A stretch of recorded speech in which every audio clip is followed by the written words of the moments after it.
Hi guys, എല്ലാവർക്കും നമസ്കാരം. ഇന്നത്തെ എൻ്റെ വീഡിയോ ഞാൻ പങ്കുവയ്ക്കാൻ ഉദ്ദേശിക്കുന്നത് എൻ്റെ US വരാൻ വേണ്ടിയിട്ട് ഞാൻ അറ്റൻഡ് ചെയ്ത 2 ഇൻ്റർവ്യൂകളെ കുറിച്ച് പറയാൻ വേണ്ടിയിട്ടാണ്. ആദ്യത്തെ ഇൻ്റർവ്യൂ ഞാൻ അറ്റൻഡ് ചെയ്തത് B1 B2 വിസയ്ക്ക് വേണ്ടിയിട്ടും രണ്ടാമത്തെ ഇൻ്റർവ്യൂ ഞാൻ അറ്റൻഡ് ചെയ്ത് H4 വിസയ്ക്ക് വേണ്ടിയിട്ടായിരുന്നു. അപ്പോൾ B1 B2 വിസ ഞാൻ എടുത്തതിനുള്ള മെയിൻ കാരണം ഞാൻ മാസ്റ്റേഴ്സ്, അതായത് ഞാൻ എൻ്റെ MTech ചെയ്യുന്ന സമയത്ത് എനിക്കൊരു ഓപ്പർച്യൂണിറ്റി കിട്ടി ഇവിടെ വന്നിട്ടൊരു കോൺഫറൻസിൽ ഭാഗമാകാനും അതുപോലെ തന്നെ ആ സെയിം കോൺഫറൻസിൽ എൻ്റെ പേപ്പർ പ്രസൻറ്റ് ചെയ്യാനുള്ളൊരു ഭാഗ്യം എനിക്കുണ്ടായി. അപ്പോൾ ആ ഒരു കോൺഫറൻസിന് വേണ്ടി അറ്റൻഡ് ചെയ്യാൻ വേണ്ടിയിട്ടാണ് ഞാൻ ആദ്യമായിട്ട് US വിസ എടുക്കുന്നത്.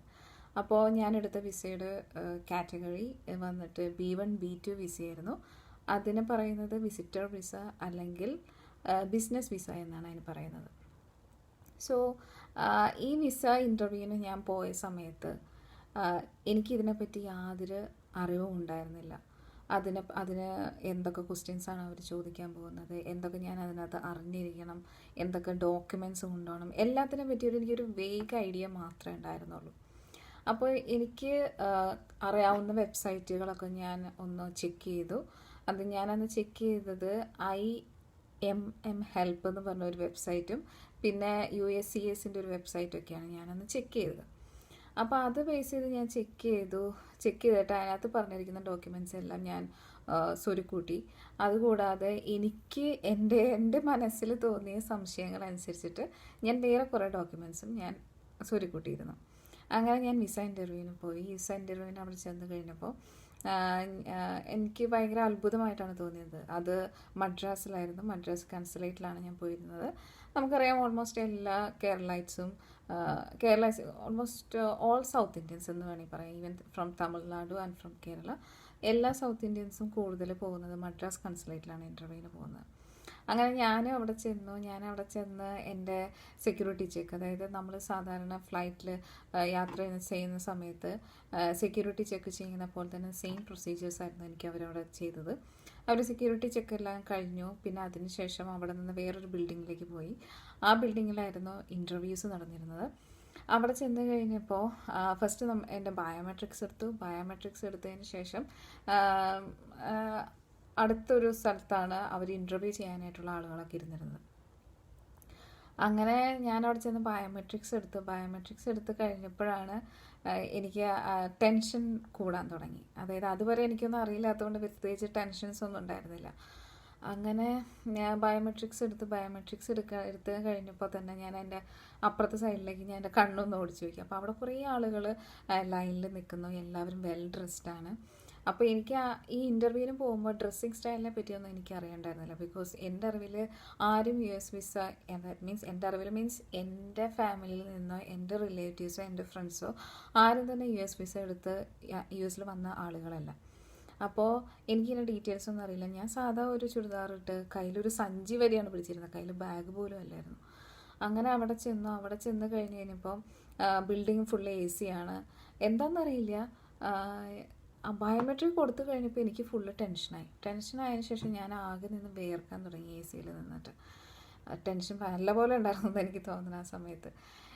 ഞാൻ ഫുള്ളി നോക്കി കഴിഞ്ഞപ്പോൾ ഇൻ്റർവ്യൂ ചെയ്യാനിരിക്കുന്ന ആരും ഇന്ത്യൻസ് അല്ല, എല്ലാവരും അമേരിക്കൻസ് ആയിരുന്നു. അപ്പോൾ അവിടെ ഒരു ഓൾമോസ്റ്റ് അറൗണ്ട് 10 അമേരിക്കൻസ് ഉണ്ടായിരുന്നു എനിക്ക് തോന്നുന്നു ഇൻ്റർവ്യൂ ചെയ്യാനായിട്ട്. അപ്പോൾ ഞാൻ ക്യൂവിൽ നിൽക്കുന്ന സമയത്ത് ഞാൻ കണ്ട ഫസ്റ്റ് കാഴ്ച എന്ന് പറയുന്നത് ഒരു ഫാമിലി വന്നിട്ടുണ്ട്. അതിനകത്ത് ഒരു ചേട്ടൻ, ചേച്ചി, 2 മക്കൾ ഉണ്ട്. അപ്പോൾ അവർ വിസയ്ക്ക് വേണ്ടിയിട്ടാണ് വന്നിരിക്കുന്നത്. അപ്പോൾ ഏത് കാറ്റഗറിയാണെന്ന് എനിക്കറിയില്ല.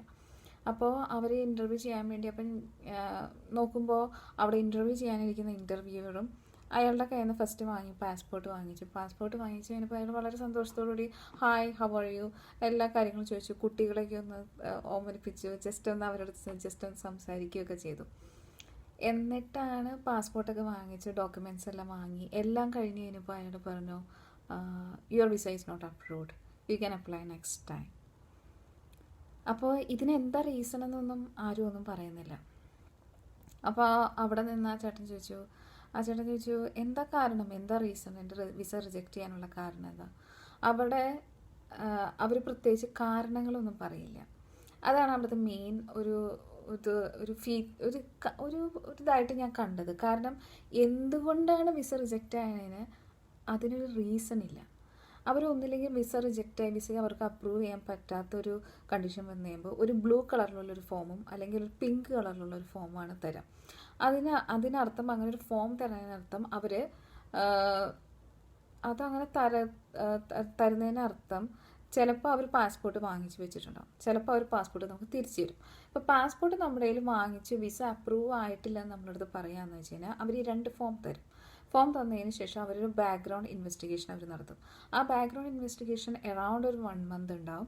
1 മന്ത് കഴിഞ്ഞ് കഴിയുമ്പോൾ വിസ അപ്രൂവ് ആയോ റിജക്റ്റ് ആയെന്നുള്ള മെയിലും കാര്യങ്ങളൊക്കെ അവർ നമ്മളെ അറിയിക്കും. വിസ ഫുള്ളി റിജക്റ്റ് ആയെന്ന് വെച്ച് കഴിഞ്ഞാൽ അവർ നമ്മുടെ കയ്യിലേക്ക് പാസ്പോർട്ട് തന്നിട്ട് നമുക്ക് നെക്സ്റ്റ് ടൈം അപ്ലൈ ചെയ്യാമെന്ന് പറയും. ആ ഒരു സെയിം പ്രൊസീജിയറായിരുന്നു ആ ചേട്ടൻ ഉണ്ടായിരുന്നത്. അതിന് നെക്സ്റ്റ് ടൈം അപ്ലൈ ചെയ്യാമെന്ന് പറഞ്ഞു. ആൾ പ്രത്യേകിച്ച് അവിടെ നിന്ന് ആർഗ്യൂ ചെയ്യാനൊന്നും പോയില്ല. ആളുടെ ഡോക്യുമെൻറ്റ്സ് എല്ലാം എടുത്തുകൊണ്ട് ആൾ പുറത്തേക്ക് പോയി.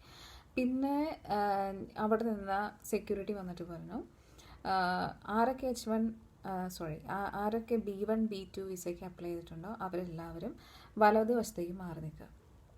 അങ്ങനെ ഞങ്ങൾ വലതുവശത്തേക്ക് നിന്നു. എൻ്റെ ഫ്രണ്ടിൽ നിന്ന ഒരു അമ്മൂമ്മയായിരുന്നു. അപ്പോൾ ആളുടെ ഇൻ്റർവ്യൂ ചെയ്യാൻ വേണ്ടിയിട്ട് ആളെ ഫ്രണ്ടിലേക്ക് കൊണ്ടുപോയി കഴിഞ്ഞപ്പോൾ ഇൻ്റർവ്യൂവർ ചോദിച്ചു, നിങ്ങളെ എന്താണ് നിങ്ങളുടെ പർപ്പസ് ഓഫ് വിസിറ്റ്? അപ്പോൾ പുള്ളിക്കാരി പറഞ്ഞു ഇങ്ങനെ, അമ്മൂമ്മ പറഞ്ഞു അവിടെ ഇങ്ങനെ എൻ്റെ മകനെ കാണാൻ വേണ്ടിയിട്ടാണ് പോകുന്നത് എന്നുള്ള ഡീറ്റെയിൽസ് എല്ലാം പറഞ്ഞു. വലിയ കാര്യമായിട്ട് ക്വസ്റ്റ്യൻസ് ഒന്നും ചോദിച്ചില്ല. ബിക്കോസ് ഓൾറെഡി ഒരാൾ അവിടെ ഉണ്ട്. അവരുടെ സിസ്റ്റത്തിൽ നോക്കുമ്പോൾ അതിൻ്റെ ഡീറ്റെയിൽസൊക്കെ കാണുന്നുണ്ടാകും. അപ്പോൾ ആൾക്ക് വിസ അപ്രൂവ് ആയെന്ന അവിടെ നിന്ന് ഇൻ്റർവ്യൂവർ അപ്പോൾ തന്നെ പറഞ്ഞു. അമ്മ പോയി.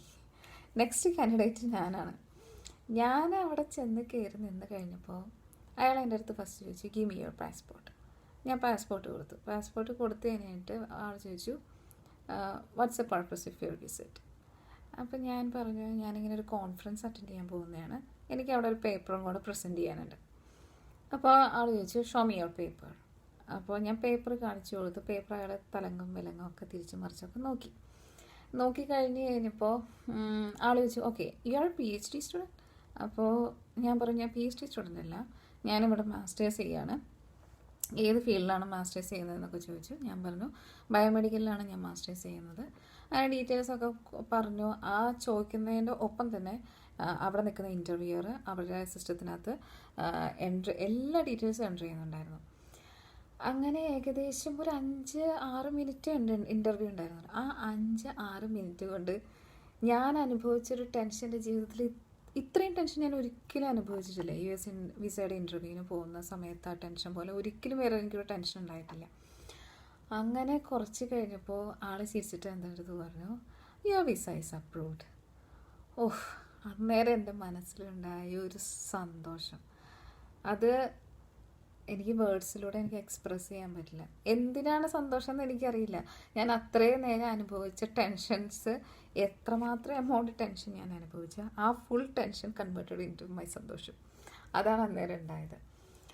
അപ്പോൾ അങ്ങനെ എൻ്റെ പാസ്പോർട്ട് അയാളവിടെ വാങ്ങിച്ചു വെക്കുന്നതിനുള്ളൊരു റീസൺ എന്ന് വെച്ച് കഴിഞ്ഞാൽ പാസ്പോർട്ട് അവരവിടെ വാങ്ങിച്ചു വെച്ച് കഴിഞ്ഞാൽ പിന്നെ വിസ സ്റ്റാമ്പ് ചെയ്തതിന് ശേഷമാണ് അവർ നമുക്ക് അയച്ചു തരിക. അതായത് നമ്മുടെ നാട്ടിലെ VFSലേക്ക് അയക്കും. VFSലേക്ക് അയച്ചു കഴിയുമ്പോൾ നമുക്കൊരു മെയിൽ വരും, നിങ്ങളുടെ പാസ്പോർട്ട് അവിടെ സെൻഡ് ചെയ്തിട്ടുണ്ട്, ഇങ്ങനെ റിസീവ് ചെയ്തിട്ട് VFS ആയിട്ട് റിസീവ് ചെയ്തു, ഇനി നമുക്ക് പോയിട്ട് പാസ്പോർട്ട് കളക്ട് ചെയ്യാം. So that was my first US visa interview.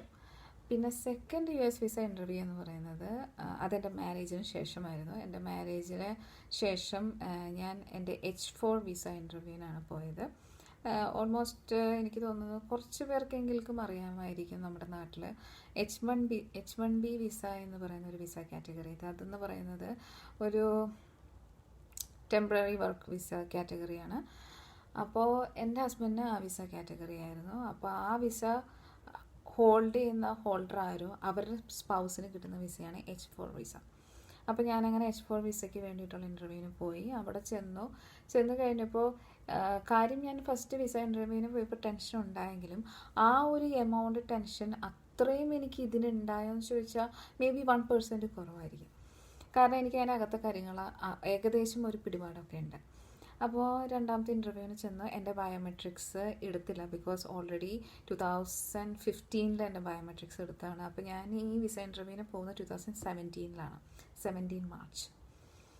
അപ്പോൾ അവിടെ ചെന്ന് കഴിഞ്ഞിട്ട് എനിക്ക് എന്താ ചോദിക്കണതെന്ന് അറിയില്ല, because based on category of അവർ വിസ, ഏത് വിസയ്ക്കാണോ നമ്മൾ അപ്ലൈ ചെയ്യുന്നത് ആ അപ്ലൈ ചെയ്യുന്ന വിസ കാറ്റഗറി ബേസ് ചെയ്തിട്ടാണ് നമ്മുടെ അടുത്ത് അവർ ഓരോ ക്വസ്റ്റ്യൻസ് ചോദിക്കുക. അപ്പോൾ എൻ്റെ അടുത്ത് അന്ന് ചോദിച്ചത് ഒരു ലേഡി ആയിരുന്നു. അപ്പോൾ അവർ എൻ്റെ അടുത്ത് ചോദിച്ചു, what's your purpose of visit? അപ്പോൾ ഞാൻ പറഞ്ഞു, എൻ്റെ ഹസ്ബൻഡ് ഇവിടെയാണ്, അപ്പോൾ ഞാൻ ഹസ്ബൻഡിൻ്റെ അടുത്തേക്ക് വരികയാണ്, ജസ്റ്റ്. അപ്പോൾ അവർക്കറിയാം ടെമ്പററി പോലെയാണെന്നുള്ള കാര്യങ്ങളൊക്കെ അവർക്കറിയാം. അങ്ങനെ ഞാൻ ഈ കാര്യങ്ങളൊക്കെ പറഞ്ഞു കഴിഞ്ഞിട്ട് അവരെൻ്റെ അടുത്ത് എന്താണ് നിങ്ങളുടെ ക്വാളിഫിക്കേഷൻ, അങ്ങനെ കുറേ ക്വസ്റ്റ്യൻസ് ഉണ്ടായിരുന്നു കേട്ടോ. അപ്പോൾ അവസാനം അവരെൻ്റെ അടുത്ത് ചോദിച്ചു, അതൊരു അനാവശ്യമായിട്ടുള്ളൊരു ക്വസ്റ്റ്യൻ ആയിട്ടാണ് എനിക്ക് തോന്നിയത്. അത് എന്നെ മാക്സിമം റിജക്റ്റ് ചെയ്യാൻ വേണ്ടിയിട്ട് അവരൊരു ക്വസ്റ്റ്യൻ ചോദിച്ച കണക്ക് എനിക്ക് തോന്നിയത്. അവരെൻ്റെ അടുത്ത് ചോദിച്ചു, നിങ്ങളുടെ ഹസ്ബൻഡിൻ്റെ എംപ്ലോയി ID നമ്പർ എന്താണെന്ന് ചോദിച്ചു. Oh my God.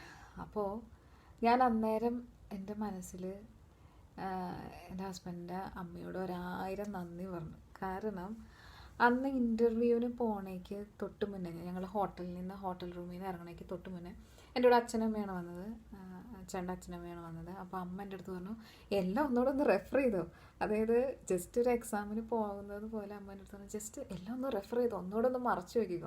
അപ്പോഴാണ് ഞാൻ ചേട്ടൻ്റെ എംപ്ലോയി ലെറ്റർ കാണുക. അപ്പോൾ എംപ്ലോയി ലെറ്റർ കണ്ടു കഴിഞ്ഞപ്പോൾ അതിനകത്തൊരു നമ്പർ, എനിക്ക് ആക്ച്വലി അത് എംപ്ലോയി ID നമ്പറാണെന്ന് അറിയില്ല, ഞാൻ പിന്നെ വായിച്ച് കഴിഞ്ഞപ്പോഴാണ് എനിക്കത് മനസ്സിലായത്.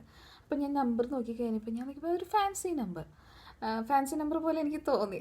അപ്പോൾ ഞാൻ ജസ്റ്റ് ഒന്ന് 2-3 തവണ ആ നമ്പർ ഇങ്ങനെ വായിച്ചു, എൻ്റെ മനസ്സിൽ വെറുതെ അന്നേരം ഞാനൊന്ന് വായിച്ച് കഴിഞ്ഞ് എനിക്ക് എന്താണെന്നല്ല, ഫാൻസി നമ്പർ ആയ കാരണമായിരിക്കും എനിക്കത് ഓർത്തിരുന്നത്. സാധാരണ കേസിൽ എനിക്ക് ഈ നമ്പേഴ്സിനോടൊക്കെ ഒരു പ്രത്യേകത ഉണ്ട്. ഞാൻ സാധാരണ നമ്പേഴ്സ് അങ്ങനെ കണ്ടു കഴിഞ്ഞാൽ അങ്ങനെ പെട്ടെന്ന് മറക്കണ കൂട്ടത്തില്ല. നമ്പേഴ്സ് ഓൾമോസ്റ്റ് എനിക്ക് നമ്പേഴ്സ് എന്തെങ്കിലും ഒരു പ്രത്യേകതകൾ തോന്നിക്കഴിഞ്ഞാൽ ഞാനത് ഓർത്തിരിക്കാറുണ്ട്. അതായത് ചിലപ്പോൾ ലോങ് നമ്പേഴ്സ് കാണുമ്പോൾ പെട്ടെന്ന് എല്ലാം കൂടെ ആഡ് ചെയ്ത് ഒറ്റ നമ്പറൊക്കെ, എനിക്ക് അങ്ങനെയൊക്കെ ചില എൻ്റർടൈൻമെൻറ്റൊക്കെ ഞാൻ ചെയ്യാറുണ്ട്. അപ്പോൾ ഈ നമ്പർ ഒരു ഫാൻസി നമ്പറായിരുന്നു. അവൾ എൻ്റെ അടുത്ത് ചോദിച്ചു, ഞാൻ അപ്പോൾ തന്നെ ആ നമ്പർ പറഞ്ഞു. അവളത് തീരെ എക്സ്പെക്റ്റ് ചെയ്തിരുന്നില്ല, ഇൻ്റർവ്യൂവർ തീരെ എക്സ്പെക്റ്റ് ചെയ്തിരുന്നില്ല എന്ന് എനിക്ക് തോന്നുന്നു. അങ്ങനെ പറഞ്ഞു കഴിഞ്ഞിട്ട് അവൾ എൻ്റെ പാസ്പോർട്ട് അവിടെ വാങ്ങിച്ചു വെച്ചു. അങ്ങനെ എനിക്ക് വിസ അപ്ലൈ ചെയ്തു. അപ്പോൾ ഇതാണ് എൻ്റെ 2 visa interview experiences, American visa interview experiences.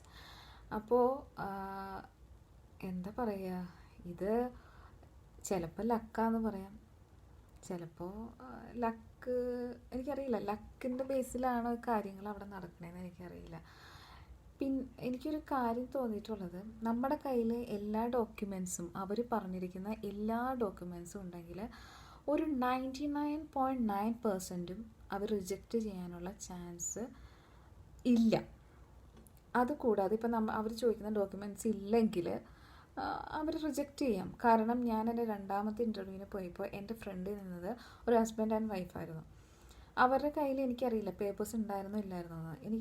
എനിക്ക് തോന്നുന്നു അവർ ഞാൻ കണ്ടത് പാസ്പോർട്ട് അവർ കൊടുത്തു, ഇൻ്റർവ്യൂവറിന് കൊടുത്തു കഴിഞ്ഞ് പാസ്പോർട്ട് നോക്കി, അപ്പോൾ തന്നെ അവർ പറഞ്ഞു, you can apply next time, they can approve, അതായത് അവർക്ക് വിസ അപ്രൂവ് ചെയ്യാൻ സാധിക്കില്ല, അങ്ങനെ പറഞ്ഞു. അപ്പോൾ അത് എല്ലാം ഒരു ലക്കാന്ന് തോന്നുന്നത്, ലക്കും ദൈവാനുഗ്രഹം അങ്ങനെയൊക്കെ വേണമെങ്കിൽ പറയാം. അപ്പോൾ സാധാരണ മറ്റ് രാജ്യങ്ങളിലൊക്കെ എനിക്ക് തോന്നുന്നില്ല ഇത്രയധികം വിസ ഇൻ്റർവ്യൂസും കാര്യങ്ങളും, ഇത്രയധികം സ്ക്രൂട്ടനൈസിങ് അവിടെ ഇല്ല ഇവിടത്തെ കൂട്ട്. കാരണം ഇവർ മാക്സിമം ആളുകൾ റിജക്റ്റ് ചെയ്യാനാണ് നോക്കുക. കാരണം നമ്മൾ അവിടെ ചെന്ന് കയറുമ്പോൾ തന്നെ നമ്മൾ കൂടുതൽ കേൾക്കുക rejection, U can apply next time, ഇങ്ങനൊരു സെൻറ്റൻസാണ് നമ്മൾ അവിടെ ചെല്ലുമ്പോൾ കൂടുതൽ കേൾക്കുക. അപ്പോൾ അവർ കൂടുതൽ നോക്കുക റിജക്റ്റ് ചെയ്യാനാണ് നോക്കുക. അങ്ങനെ കുറേ കേസുകൾ ഞാൻ കേട്ടിട്ടുണ്ട്, 4-5 തവണ റിജക്റ്റ് ആയവരുടെ അനുഭവങ്ങളൊക്കെ കേട്ടിട്ടുണ്ട്. അതൊക്കെ ഒരു ഫ്രസ്ട്രേറ്റിംഗ് ആയിട്ടുള്ള കാര്യങ്ങളൊക്കെയാണ്. ബട്ട് എന്തോ ദൈവാനുഗ്രഹം കിട്ടി, അതുകൊണ്ട് ഞാനിപ്പോൾ ഇവിടെ ഇരിക്കുന്നു. പിന്നെ ഇവിടുത്തെ വിസ കാര്യങ്ങളൊക്കെ ഒരുമാതിരി കാര്യങ്ങളാണ്, കുറേയൊക്കെ നാട്ടിലെല്ലാവർക്കും അറിയുന്നുണ്ടാകും. അത്ര എളുപ്പമല്ല വിസ കാര്യങ്ങൾ. പിന്നെ ട്രംപ് വന്ന സമയത്ത് കുറേ റെസ്ട്രിക്ഷൻസും കാര്യങ്ങളും വെച്ചു.